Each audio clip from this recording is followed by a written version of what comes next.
आत्मालाई प्रभु तपाईँले खनाउनुहोस् भनिकन म प्रार्थना गर्न चाहन्छु प्रभु येशू।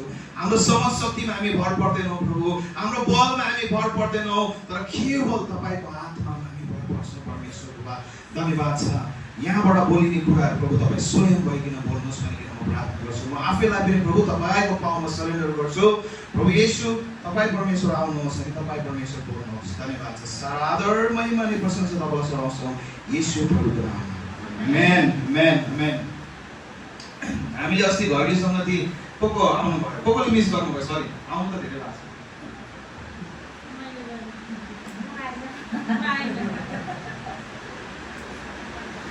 एकजना, दुईजना, तीनजना, चारजना, धेरै इम्पोर्टेन्ट कुरा मिस गरेर हामीले के भन्नुहोस् त? ग्रेभी वाला मासु है, मिठो थियो मासु। आउनेहरू कसले पकाएको भन्नुहोस् त?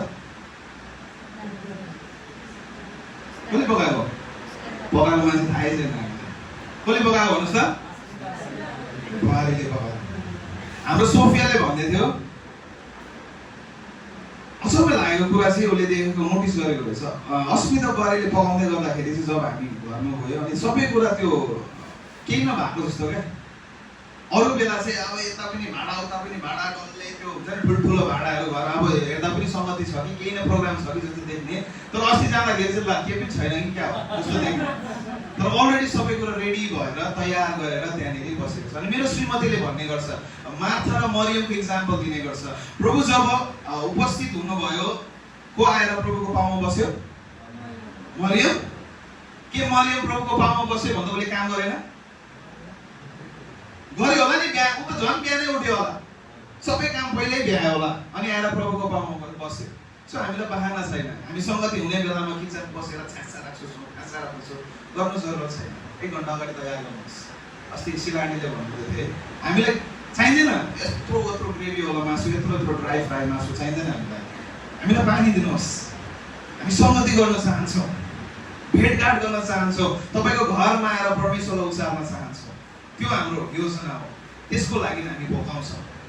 मासु त हामी हप्तामा 2-3 दिन खान्छै खान्छ, जसै गरेर पनि खान्छ है। सब्जीभन्दा सस्तो छ मासु। सो हामी जो घरेलु सङ्गतिमा थियौँ, हामीले अस्तिको पालि घरेलु सङ्गतिमा के वचन सुन्यौँ? के को विषयमा वचन सुन्यौँ?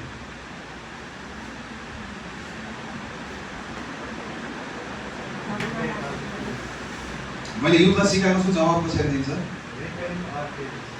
रिपेन्ट और पेरिश। पश्चाताप